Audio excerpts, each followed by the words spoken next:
Tiffin में आप सभी प्रिंट मीडिया और इलेक्ट्रॉनिक्स मीडिया के सभी बंधुओं का हार्दिक स्वागत है।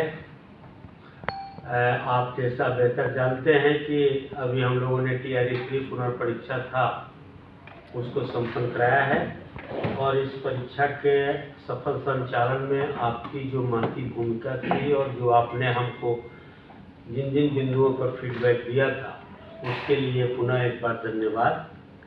और आज इसी बिंदु पर आपसे आयोग एक बार फिर आपसे अपेक्षा करता है कि आयोग के विभिन्न परीक्षाओं के लिए अगर आपको किसी तरह की कोई सूचना होती है तो ये भी अनुरोध होगा कि आप हमसे शेयर करें ताकि हम बच्चों के लिए, बच्चों के हित में, राज्य के हित में एक बेहतर और स्वच्छ वातावरण में हम परीक्षा का आयोजन कर सकें। जो परीक्षा अभी संपन्न हुआ है उसके संदर्भ में ये हम बताना चाहेंगे, जैसा कि आप पहले से जानते हैं कि TRE-3 में वर्ग 1 से 5 के लिए माइक यहाँ तो ऑडियो आता नहीं कैमरे में, उसमें आ रहा कैमरे में माइक यहाँ। तो 1 से 5 के लिए कुल पदों की संख्या थी जो एजुकेशन डिपार्टमेंट का था वो 28,026 है और SC/ST विभाग के लिए 210 पद हैं। इसमें कुल कैंडिडेट थे 1,60,642 जिसमें उपस्थित हुए 1,16,188। 188 इसकी उपस्थिति 72.33% है। मैं सजेस्ट करूंगा चंदी साहब आप टोटल बोल दीजिए, ये वाला शेयर कर लीजिए जी कि हमारे पास अवेलेबल है जी। इसको शेयर भी कर सकते हैं। तो ये कुल टोटल 1 से लेकर 11 तक हाँ उसी कुल 87,774 जो पद थे सभी पदों और सभी वर्गों को मिलाकर। उसके विरुद्ध हमारे पास बच्चों की आवेदन आए थे 5,96,996 जिसमें उपस्थित हुए 4,69,397 जिसकी उपस्थिति 78.72% होता है, 78.72%।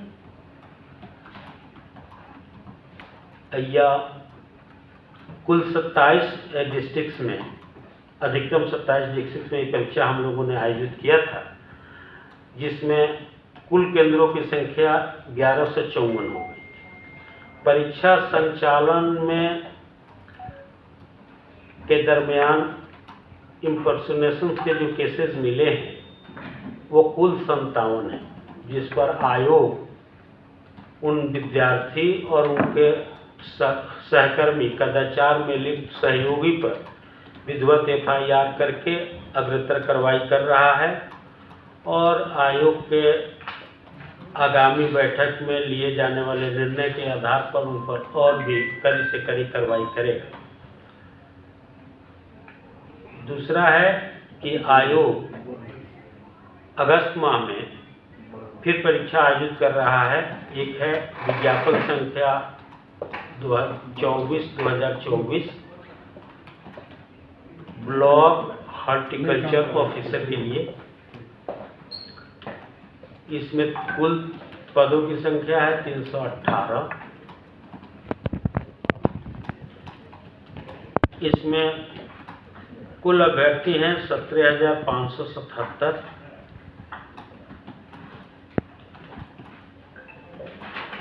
परीक्षा की तिथि है 12/8 एवं 13/8, 12 अगस्त से लेकर 13 अगस्त। ये प्रतिदिन डबल सीटिंग में परीक्षा आयोजित होगी जिसमें परीक्षा केंद्रों की संख्या 31 है। एक दूसरा एग्जाम है विज्ञापन संख्या 28/2024 या vice principal ITI government institution जो ITI हैं उसके वाइस प्रिंसिपल के लिए है। इसमें कुल पद हैं 76 76। कुल अभ्यर्थियों की संख्या है 12,563 और परीक्षा केंद्रों की संख्या है 23। यह 2 अगस्त 2024 को ये आयोजित होने वाले हैं। ये संपादित संपन्न परीक्षाएं और आगामी परीक्षा के संदर्भ में ये सूचनाएं हैं। अब मैं चाहूँगा कि आप सब लोगों के लिए जी अब मैं अध्यक्ष महोदय से अनुरोध करूँगा कि आगामी परीक्षाओं और आपके द्वारा सहयोग किए जाने के आलोक में आपके लिए 2 शब्द। धन्यवाद। धन्यवाद साहब। देखिए, आयोग बैक टू बैक एग्जामिनेशन आयोजित कर रहा है।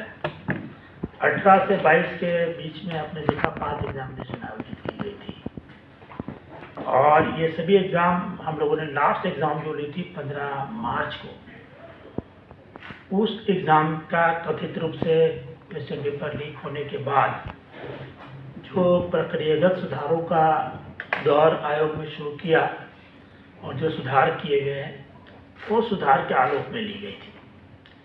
इसके अलावा जून महीने के एंड में भी 28 और 29 तारीख को भी हमने हेड टीचर और हेड मास्टर की एग्ज़ाम इसी सुधारों के साथ ली थी।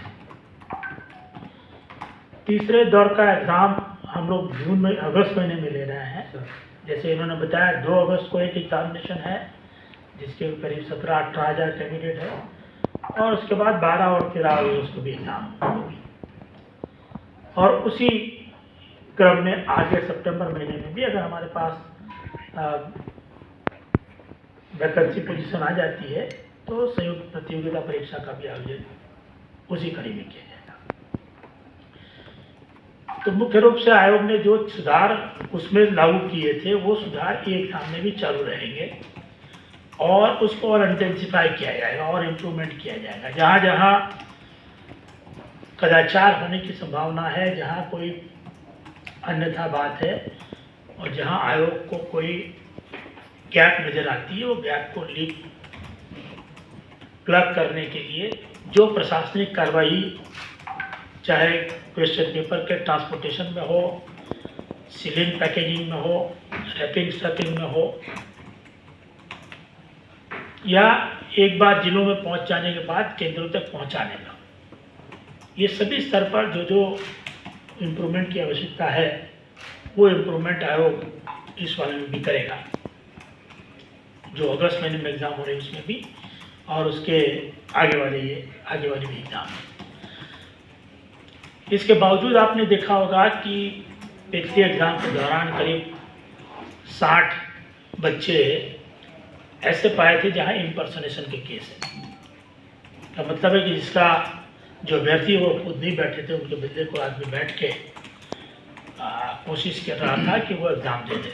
पर जैसे मैंने बताया ये संभव नहीं है, इसलिए कि हम लोग के पास सभी कैंडिडेट का बायोमेट्रिक आइडेंटिफिकेशन है और एक बार वो सेंटर में आते हैं तो हर एक कैंडिडेट का बायोमेट्रिक इम्प्रेशन का मिलान किया जाता है।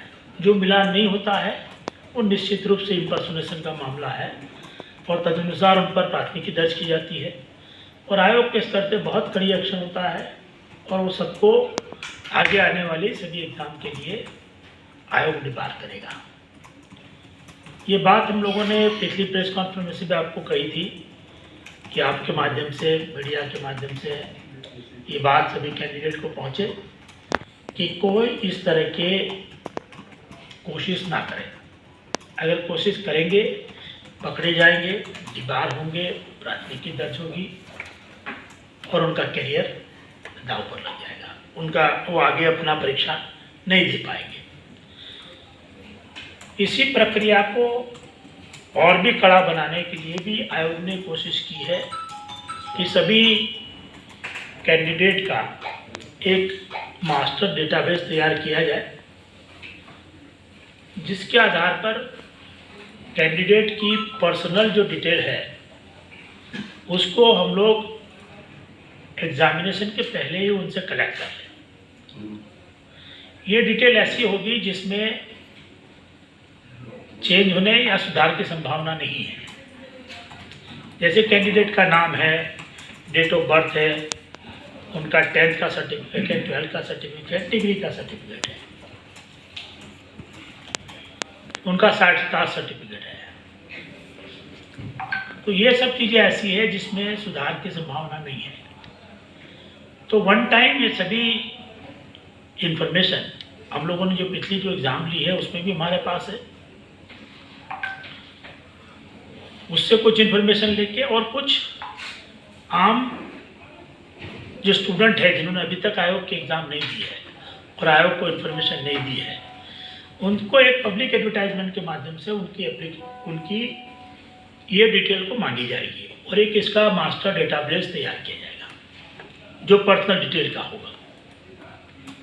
जब कैंडिडेट कोई आयोग के एग्ज़ाम देने के लिए इच्छुक होगा तो उसको ये पर्सनल डेटाबेस भरना नहीं है। फिर से जैसे वो अपना यूनिक आइडेंटिफिकेशन नंबर डालेगा, ये पर्सनल डेटाबेस उनके नए एप्लीकेशन फॉर्म में चला जाएगा। उनको मात्र वो एग्ज़ाम की स्पेसिफिक जो इन्फॉर्मेशन होगी उतनी एग्ज़ाम की इन्फॉर्मेशन ही उनको देनी होगी। इससे है कि मास्टर डेटाबेस में मैनिपुलेशन का आधार चांसेस सबसे कम रहेंगे। तो ये आयोग कोशिश कर रहा है कि जितना जल्दी हो सके इस तरह की एक व्यवस्था को लागू किया जा सके ताकि इम्पर्सोनेशन की या अपने पर्सनल डेटाबेस का जो रिकॉर्ड है उसके छेड़छाड़ करने की कोशिश को नाकाम किया जा सके, नहीं के बराबर हो उसके चांसेस।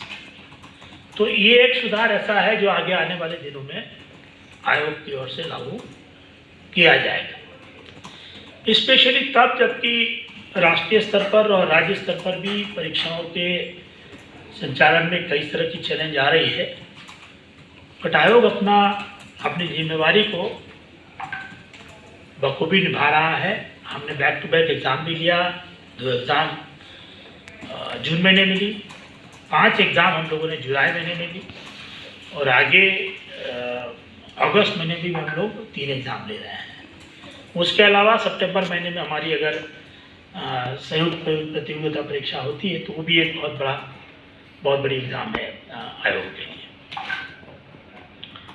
तो ये करके आयोग ने कोशिश की है कि बिहार के युवा को, बिहार के जो बच्चे हैं जो परीक्षाएं देते हैं, उनको एक स्वच्छ एवं कदाचार मुक्त व्यवस्था के तहत परीक्षा देने का मौका दिया जाए ताकि वो अपनी प्रतिभा के अनुसार इन परीक्षाओं में प्रदर्शन कर सके, बाकी चीज़ों से उनको मुक्ति मिल सके और वो इस बात से निश्चित हो जाए कि परीक्षाओं में कदाचार होगा, इम्पर्सोनेशन हो जाएगा, कोई चोरी करके परीक्षा में पास हो जाएगा या कई मामलों में जैसे हुआ है कभी पेपर लीक इत्यादि की व्यवस्था को भी वो भी ना हो, उसके लिए भी हम लोग कोशिश करेंगे।